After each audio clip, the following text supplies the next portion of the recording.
고개 드시고요. 복음 선포되고 있는 곳을 향해서 우리의 몸과 마음을 집중해서 복음 함께 듣겠습니다. 주님께서 여러분과 함께 루카가 전한 거룩한 복음입니다. 그때 예수님께서 제자들에게 말씀하셨다. 너희 아버지께서 자비하신 것처럼 너희도 자비로운 사람이 되어라. 남을 심판하지 마라. 그러면 너희도 심판받지 않을 것이다. 남을 단죄하지 마라. 그러면 너희도 단죄받지 않을 것이다. 용서하여라. 그러면 너희도 용서받을 것이다. 주어라. 그러면 너희도 받을 것이다. 누르고 흔들어서 넘치도록 후하게 되어 너희 품에 담아주실 것이다. 너희가 되지라는 바로 그 되로 너희도 되받을 것이다. 주님의 말씀입니다.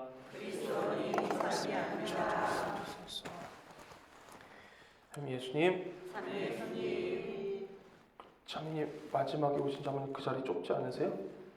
자매님 여기 둘째 줄이 수훈이 오른쪽으로 좀 갈래? 자매님도 오른쪽으로 좀 가주시면은 거기 한 사람 정도 앉을 수 있을 것 같아요. 자매님 모자 쓰신 분 앞으로 오세요. 거기 좁아서 4명 모자 쓸 것 같아요. 앞으로 좀 오세요. 가방들 밑으로 좀 넣어주세요. 옆에 두시지 말고 이러면 서로 잘 앉으실 수 있을 것 같아요. 이것부터도 그쵸. 성당 가도 자리 양보 안 해요. 버티고 앉아있어요. 내 자리에 누가 앉는다고 성질내고 화내요. 그죠? 남을 용서하긴 뭘 용서해. 남을 탁 찌르죠. 자매님 잘못했다는 거 아니에요. 우리는 그냥 오다 보니까 누가 오는지 모르니까 그러는 거예요. 자, 오늘 복음 말씀 들으면 기분이 너무 좋죠. 그죠? 나 이거 다 누가 내야 한다. 내야 하는 사람은 이걸 잘 지키고 있는 사람인데 다들 심판 안 하고 잘 살고 계시죠? 진짜 내야 하는 분도 있어요? 훌륭하십니다. 벌써 성인이 되신 건지. 오늘 이 복음 말씀에 들어가는 것도 좋은데 우리가 잘 알고 있는 그래요.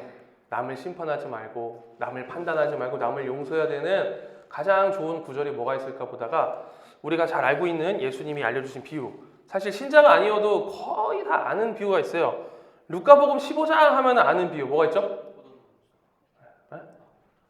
소원이 뭐 틀린 건 아닌데 루카복음 15장 하면은 우리 잘 아는 아들 둘 나오는 비유 기억나요? 돌아온 돌아온 탕자 그러잖아요. 이게 사실 어지간한 사람들 다 알고 있는데 오늘 이거를 조금 다른 마음으로 보면 좋을 것 같아요. 우리 각자가 어떤 사람은 아버지의 대입이 되기도 하고 아버지 입장에서 혹은 큰아들 입장에서 작은아들 입장에서 이렇게 개인의 이야기도 되지만 오늘은 조금 다른 거를 봤으면 좋겠어요. 어떤 책을 봤는데 이런 얘기를 하더라고요. 이스라엘 백성들이 전쟁 치르고 나서 바빌론이라는 데로 유배를 갔던 건 아세요?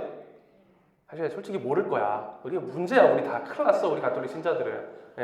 유배를 갔다 와요. 전쟁 나서 전쟁 포로로 끌려가서 거기 살다 보니까 무슨 일이 있었냐. 자, 생각해봐요. 유배 끌려가서 이스라엘 백성들이 유대인이긴 하지만 자기 나라에 안 살아. 하느님을 잊었을까요? 안 잊었을까요? 잊기 쉬울까요? 안 쉬울까요? 잊기 쉬워요. 우리나라도 막 저기 끌려간 사람들 맞고 그러면 내가 어느 나라 사람인지 문화가 뭔지 심지어 말도 까먹을 지경인데 그죠?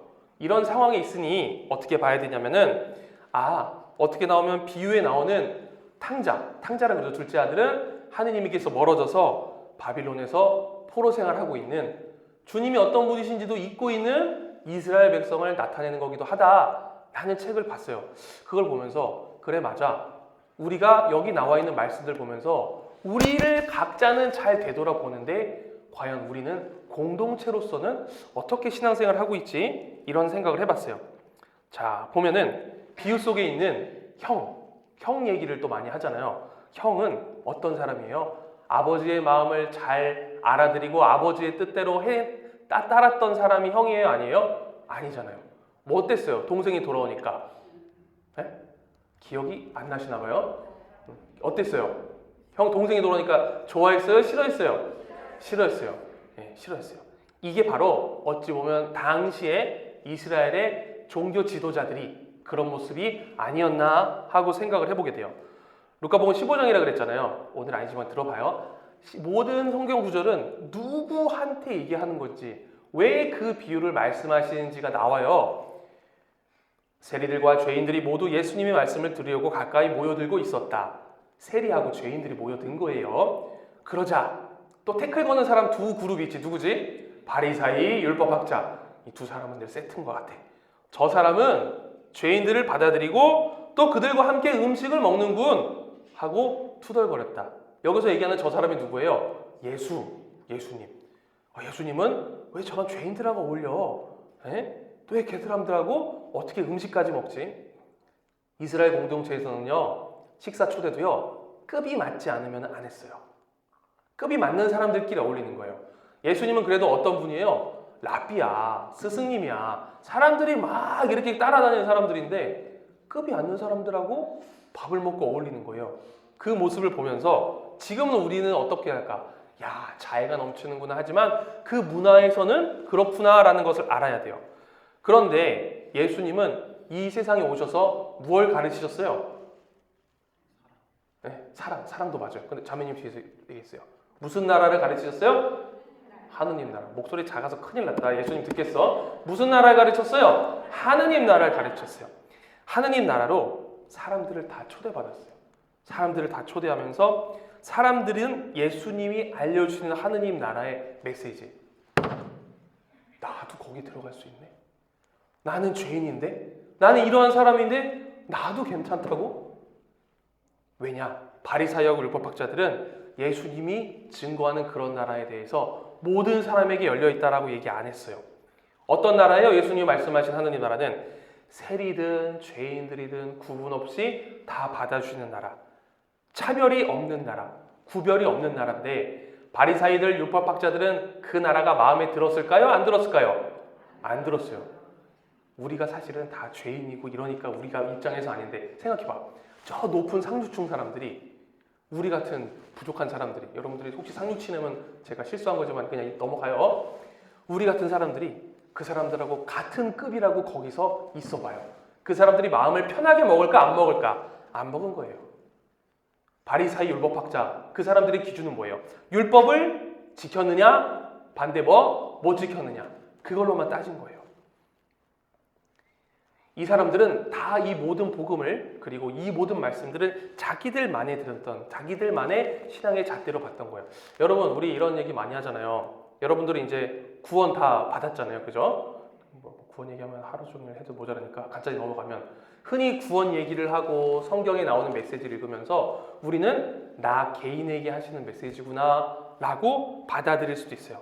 물론 그것도 틀리진 않지만 그렇게만 읽다 보면 하느님 나라의 관점에서 읽지 못한다는 거예요.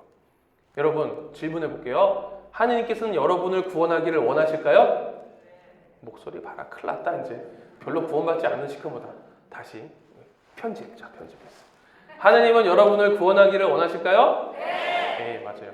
지금 질문이 달라졌어요. 첫 번째 질문은 여러분 한 사람 한 사람이라고 얘기했고, 두 번째는 여러분이라고 얘기를 했어요. 자, 하느님은 나 한 사람 한 사람을 구원하시는 것도 물론 맞지만 나 한 사람 한 사람이 모여서 뭐가 돼요? 공동체가 되고 우리가 된다는 거예요. 우리를 구원하시기 위해서 주님께서 오셨고, 성경을 볼 때도 하느님이 머무시는 곳은 너한테 머문다. 너한테 머문다가 아니에요. 어디 안에? 너희 안에, 공동체 안에 머문다 라고 계속해서 이야기를 하셨어요. 이 성경을 당연히 혼자 읽으니까 나에게 주시는 메시지로도 읽을 수 있지만 우리 공동체에게 주시는구나. 주님의 기도 예수님이 가르쳐주셨죠. 어떻게 시작해요? 하늘에 계신, 싫은데? 내 아버지 하고 싶은데? 난 이렇게 바꿀 거야 하면 돼요? 안 돼요? 안 돼요. 영어로도 아우어야 이렇게 써요. 네? 그러니까 결국 뭐예요? 주님께서 알려주시는 궁극적인 하느님 나라는 한 사람 한 사람, 너는 잘했으니 가, 못 가가 아니라 모두에게 해당된다는 거예요. 우리가 신앙생활을 하다가 교회를 떠나는 사람들이 많아요. 하느님이 싫어서 떠날까요? 누가 싫어서 떠나요? 그쵸. 사랑. 그 안에는 신자도 있고, 그죠? 맞아요. 웃음소리가 커지고 있어. 신앙의 실망해서가 아니에요. 공동체로서의 윤리, 어떻게 보면 우리 공동체로서 함께 받아주고 보듬어 주는 게 부족하기 때문에 그렇다는 거예요. 탕자의 비유로 다시 돌아가요. 여러분, 탕자의 비유에서 우리가 얘기하고 싶은 건 그거예요. 우리 공동체 안에서 그 사람이 어떤 잘못을 했더라도, 수녀님들 계시네, 수련 안에서든 사제 공동체든 여러분 가족이든 여러분 교회 공동체든 직장에서든 그 어떤 사람이 잘못을 했다 할지라도, 그가 세상에서 설령 어떤 평가를 받고 있다 하더라도 하느님 나라는 그를 어떻게 해야 돼요? 기꺼이 환영하고 받아들여야 한다는 거예요. 세상에서 저러면 됐지, 왜 우리마저도 그 사람을 판단하고 미워하고 똑같이 그렇게 취급을 하냐는 거예요. 탕자의 비유 약간 다른 관점에서 보고 싶어요. 부잣집이었을 거 아니에요, 그죠? 하인들도 많았겠죠. 자, 하인들 입장에 대보자고요. 하인들은 두 패로 나뉘었을 거예요. 아버지의 마음을 따라서 아이고 집 나간 둘째 아드님 고생하는데 언제 오시려나 하는 아버지의 마음을 똑같이 이해하는 사람들 입장이 있었겠죠. 또 그 사람들하고 말고 큰아들 입장, 그래 저 둘째 아들 나한테도 잘못 대해주더니 쌤통이야, 이런 마음을 가진 사람들이 있었을 거 아니에요. 어떤 마음을 우리가 가져야 하는지, 그것이 진정 공동체가 가져야 하는 자세라는 거예요. 한 가지 더 알려드릴까? 오늘 열심히 듣고 계시니까. 아버지가 아들을 먼저 발견했어요? 아들이 아버지를 먼저 발견했어요? 왜 먼저 발견한 것 같아요? 네? 기다리고 있어. 집에서 기다리고 있었어? 네. 마을 입구 앞에 가서 기다리고 있었어요. 언제 올지 아들이 삐삐 쳤나? 그럼 전보 쳤나? 핸드폰 걸었나? 카톡 했나? 어떻게 알았을까? 매일 간 거예요. 매일 왜 갔을까? 그거 생각해 본 적 있어요? 제가 알려줄까요? 아들이 아버지의 재산을 그렇게 어떻게 보면 갈취한 거야. 돌아가신 다음에야 받을 수 있는 건데, 그건 뭐예요? 아버지 빨리 죽으세요 라는 뜻이야. 이런 부효자야. 이런 아들이 집을 떠난 걸 마을 사람들 알았을까 몰랐을까? 알았지. 이런 아들이 돌아오면 어떻게 되냐면요, 마을에서 잡아 죽여요. 아버지 마음은 뭐예요? 아들이 마을 사람들한테 먼저 눈에 띄어야 돼? 내 눈에 띄어야 돼? 내 눈에 띄어야 돼. 왜? 내가 얼른 잡아서 내 집으로, 다른 사람들에게 당하지 않게. 이런 마음이 아버지 마음이었다는 거예요. 이런 아버지를 보면서 그래 하고 아버지의 마음을 헤아리는 게 우리 거기 있던 하인들, 우리 교회 공동체의 마음이 되어야 한다는 거예요. 바리사이하고 율법학자는 당시에만 있는 게 아니라 지금도 있다는 거예요. 자기들 기준으로 이건 우리가 만들어 놓은 거니까 우리 안에 이 사람들은 못 들어와. 여러분 솔직히 우리 그렇잖아요. 성당에서 공동체 할 때 나 저 사람 마음에 안 들어. 이 사람 이 안에 못 낄 것 같아. 물론 무슨 형제처럼 지내고 막 그렇게까지 못할지언정 최소한 그 사람에 대한 단죄나 이 사람이 이렇쿵 저렇쿵 그런 분위기로 우리 공동체가 가지는 말아야 한다는 거예요. 요한복음 3장 16절 다 아시죠? 큰일 났다. 우리 다 큰일 났어. 이건데 하느님께서는 세상을 너무나 사랑하신 나머지 대충 기억나죠? 그 복음이 되게 중요해요. 그런데 여기서도 하느님께서는 세상을 너무나 사랑하신 나머지라고 그래요. 세상. 여러분 한 사람 한 사람도 무조건 사랑하지만 하느님은 그 누구도 열애 없이, 우리 오늘 복음에서도 얘기하듯이 심판하지 말고 단죄하지 말고 용서하여라. 왜 하는 줄 알아요? 우리도 용서받았기 때문이에요. 주님으로부터 아무런 자격이 없는 우리가 용서를 받았기 때문에 응당 남을 용서해야 된다는 거예요. 왜 남을 용서하지 못하고 용서하는 마음조차 안 드는지 아세요? 용서하기 힘들어. 근데 용서하라는 마음조차 왜 안 드는지 아세요? 아직 주님께서 용서해 주신 것을 여러분이 체험하지 못하고 느끼고 있지 못하기 때문이라는 거예요. 이 세상에서 주님께서 교회를 세우시고 공동체를 세우신 목적은 하느님의 사랑이 이것이다. 너희가 그 사랑을 훈련하고 연습해라라는 거예요. 교회 공동체가 뭐 하는 거예요? 성과를 내고 신자들 더 많이 오고 헌금 더 많이 하기 위해서 교회 공동체 운영하는 거잖아요. 그렇죠? 오늘 안 넘어가시네. 네, 아니잖아요. 뭐예요? 교회 공동체는 죄인들이 모여서 서로 사랑하는 연습하는 거예요. 서로 보듬어주고 서로 도와주고 서로 사랑해주고 서로 기도해주고, 수녀님들 수도 공동체도 마찬가지고 저희 사제 공동체도 마찬가지고 응당 그래야 한다는 거예요. 심판하지 말고 단죄하지 말고 어떻게 해라? 용서하여라. 비사 시작할 때 말씀드렸던 대로 잘 되지 않은 거 예수님께서 누구보다 잘 아세요. 근데 굳이 반복해서 왜 그렇게 우리에게 말씀하실까? 그게 바로 주님이 말씀하시는 하느님 나라니까. 타협할 수 없으니까. 우리도 그렇게 살아가는 그 공동체의 모습이 된다면 하느님 나라를 맛볼 수 있다고 말씀하신다는 거예요. 돌아온 탕자의 비유에서 우리가 그 안으로 들어간다면 나는 과연 어느 편에 있을까? 아버지의 마음을 헤아들이 드리면서 그 아픈 마음에 공감하는 그 편에 있을까? 떠났던 둘째 아들을 단죄하려는 큰 아들과 같은 그 마음이 있을까? 나만 열심히 살고 나만 열심히 기도하면 되는 거 아닌가? 나만 지향 이렇게 넣고 우리 집만 잘 되면 되는 거 아닌가? 라고 생각하면서 행여나 나와 같지 않고 나보다 부족하다고 생각하고 내가 생각하기 이상하다고 생각하는 사람들을 나도 모르게 단죄하고 있진 않은지 가장 우선적으로 아버지의 마음을 잘 알아들였으면 좋겠어요. 그 자비로운 마음, 그 사랑하는 마음을 여러분 또한 닮아가시기를 주님께서 원하신다는 거예요. 내 힘으로 안 됨을 솔직히 고백하시고 주님에게 은총을 청하셨으면 좋겠어요. 나 하나만을 위한 인총이 아니라 우리 공동체를 위한 서로 어떻게 심판하지 않을 수 있고 서로 단죄하지 않고 서로 용서할 수 있는 결국 어떻게 서로 사랑하고 서로 아끼는 그런 공동체가 되기를 여러분들이 더 많이 이 사순시기를 걸어가시면서 그 은총들 청하시도록 저도 함께 기도하도록 하겠습니다.